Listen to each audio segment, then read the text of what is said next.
I think it's time to get creepy with some Mr. Nightmare. Okay, so I'm about to do a reaction to one of Mr. Nightmare's new videos called Tinder Matches from Hell with Backstories. So if you don't know who Mr. Nightmare is, he's like a horror story YouTuber. He basically just retells other people's true horror stories, and usually they have some kind of theme. So this one is Tinder matches, like gone wrong basically. So this should be pretty creepy. Let's get into it. I've gone over Tinder and other dating apps countless times on this channel, and in this video I'm going to be showing you 3 Tinder matches that went completely wrong or almost did, and their backstories. This was the Tinder match between a guy named Chaz and who he thought were 2 girls around his age. This is how the conversation went. My friend and I think you're really cute. I hope your friend is also a girl, LOL. She is silly. Well, I'm glad to hear that. Where are you ladies from? Then they share their locations, which aren't far. The other profile asks, are you busy tonight? Yes, I am. I'll be hanging with you 2. Yes, want to come around 10? Yeah, where do you live? Wait, actually our parents are both home. Want to meet at the park? We can find a place to hang there. I guess we can do that. My parents are home too, damn. What time should we meet there, 10? Yes. Okay, what are your numbers? I'd rather meet at a park than a person's house, like for the first time, because you don't really know the person. Yes, we're heading over Never now, meet okay? at their house the first time. Okay, Sam, I'll probably be there like 10:10. Okay, perfect. Where exactly in the parks do you want to meet? You can meet by the statue on the dirt path. It's like a dog walking path. No one will be there this late. Then we could find a better spot from there together. Okay, I looked it up. I think I know how to get there. I'll message you when I'm there, okay? See, the first red flag is that she said that they want to meet somewhere where nobody's going to be. Sends a message saying That's he's here. a little bit of a red With, flag. this is kind of creepy. Are you guys here? And then a subsequent question mark. This was the last message he sent the profile before it unmatched him. And then he was left alone in the woods in the park on a dirt path completely void of any people. Oh, no. Chaz knew at this point that he had been tricked, but he didn't know just yet if he was just pranked or if he had walked into a trap. Then he started to hear noises in the fuck out. Like the snapping of twigs and leaves on the ground, indicating he was being watched. Dude, he already had his phone out, using it as a flashlight to navigate his way to the agreed meetup point. So at this point, he decided to start recording for his own protection. This was the footage he captured. Dude, you're recording for your own protection. Why don't you run for your own protection?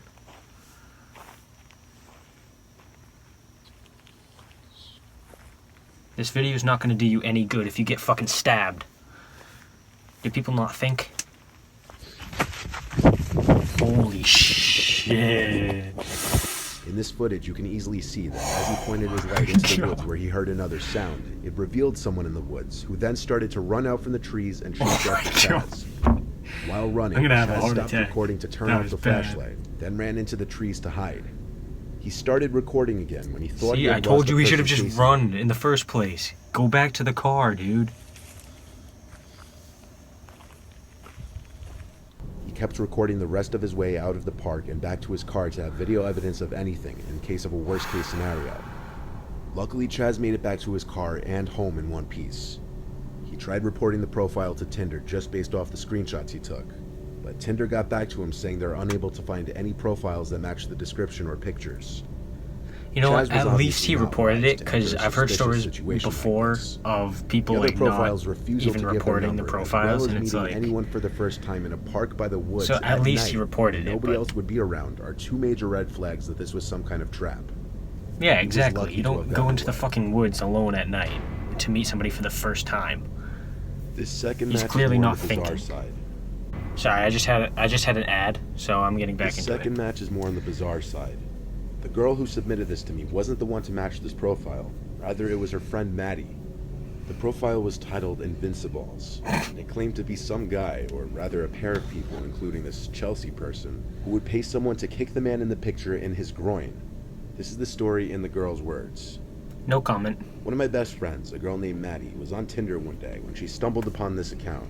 It was supposedly dedicated to finding people to kick a guy in the groin for a payment of between $50 and $100. What the fuck? Of course, my friend, needing money because of the pandemic and such, swiped right on her.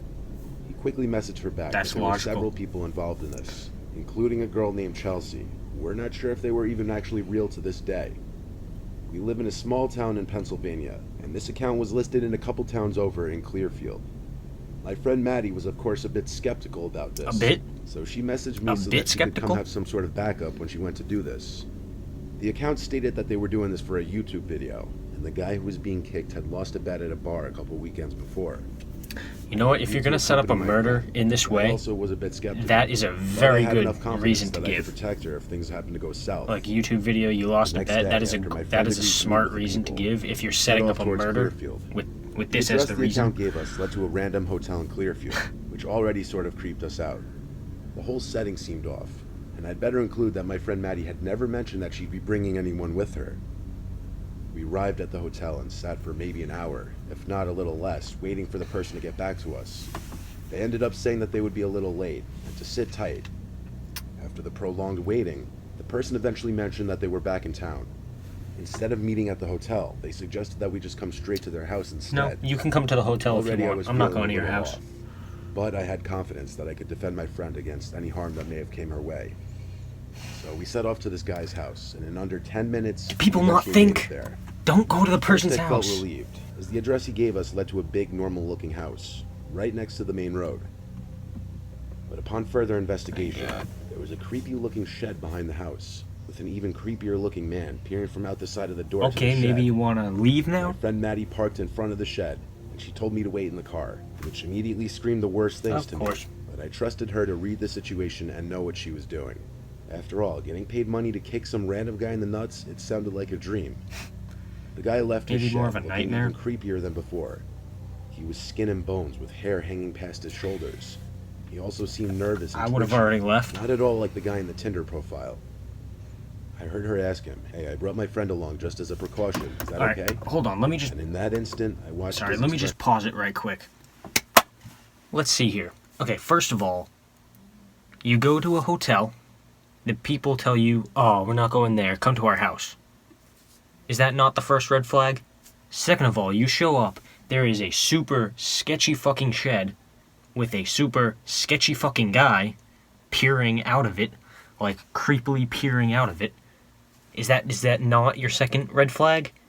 And then the guy walks out and he's like rail thin, fucking twitching, looking like he's probably on drugs. That's not your third red flag? You're not gonna leave? Idiocy. And in that instant, I watched his expression drop, which screamed another red flag to me. He stuttered out, "Yeah, that's fine, I guess." You might want to leave. So I got out of the car and followed her, knife in my pocket in a hurry. And we stepped inside the shed, at least you have at a which knife. point I immediately began to regret mine and her decisions up until that point. You think? The shed was filthy. It was cluttered with random items and boxes, with the toilet sitting in the corner. That's disgusting. I quickly realized it must be an addict by the way he was acting. See? Very nervous and twitchy. Was now standing solemnly in the corner, setting up his laptop to record this event. We made some very awkward small talk as he was doing this, at which point I noticed something else that bothered me. This random guy had Snapchat installed on his computer, which is what his friend Chelsea was messaging us from. I could just be paranoid, but something about this told me that he was actually Chelsea, and he needed another device to Snapchat her on to make it seem like he was someone else. After he set it up to record, he seemed angry and tense, as if he didn't actually think he was going to get kicked in the groin that day. He turned around and my friend went about her business with him, and promptly after he asked in a shallow voice, "So what are you guys doing tonight? Do you guys smoke?" referring to weed. We both quickly replied no, and that we had other things going on, despite the fact that we both do smoke. Maddie quickly collected the cash from him and we left. Okay, they actually got paid for it. This might not all seem off to a regular person, but I can't help but feel like if I wasn't there, then something bad would have happened. After we left, my friend had mentioned that before we got there, this alleged Chelsea person had offered to rent a hotel room and buy her pizza. I don't like to think about what would have happened if I wasn't there, but deep down I know that something way more malicious had been planned. Yeah.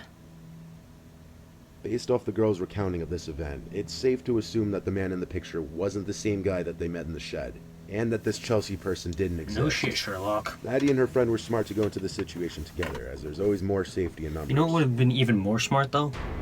Not going into the situation. This last one is another example of why you can never be too careful with online dating. This was submitted by Jeremy, and this was his Tinder match. He matched with a girl named Mia, who was in the same high school class as him. Their conversation went as follows. "Hey, long time no see. I know, hey. How have you been? Not bad, and you? I've been good, just working a crap ton. You still talking to anyone from high school? No, not really. I was happy for high school to be over. Same. It's funny we only ever really spoke a few times in school. Yeah, I know. Maybe we should make up for lost time. Maybe we should. Do you have a snap?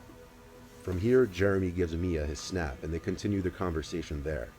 Jeremy didn't take any screenshots from the snap conversation, but basically from there, they continued to talk about life after high school.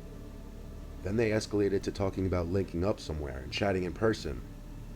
They agreed to meet in a nearby parking lot behind a strip mall where nobody goes at night. See? Jeremy Idiots. was ready to go basically somewhere right away, not needing much public time that to get people ready. are gonna be. Mia, on the other hand, said she wouldn't be able to get there for another hour and a half at least.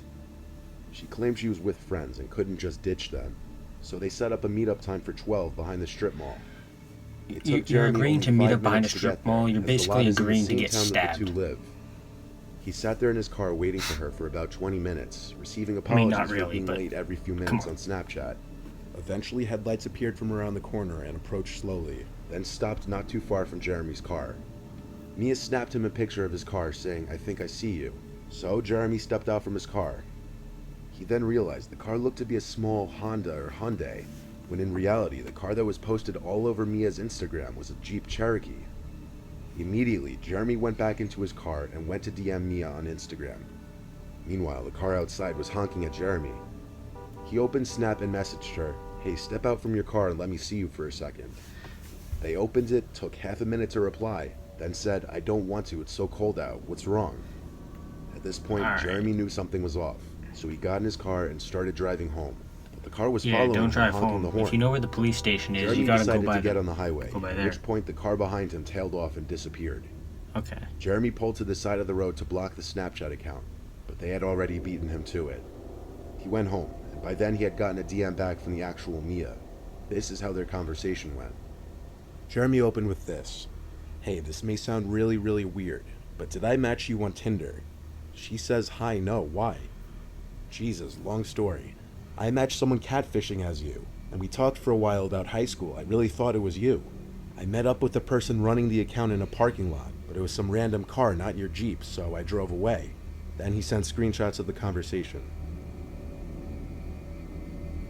This is another familiar lesson to be more cautious about He says who he you're didn't meeting even... online. And to always make sure you have proof Hold on, that the he person says he you're didn't even planning on report meeting it. is actually Like, who they say come they are. on, dude. You gotta report that shit. What if they, like, do that similar thing to somebody else? Okay, so what I got out of that was people are idiots. Why are you matching somebody on Tinder and then meeting them in a place where you're completely alone? Like, why don't you just meet them in, like, a public space where there's gonna be other people around you? Especially that one where the guy was like, "Oh yeah, I'll meet you out in the park where nobody's gonna be at like fucking midnight." What the fuck? Do you want to die? Like, people have no common sense. But anyway, if you enjoyed, make sure you like and subscribe, turn on post notifications, and until next time, peace.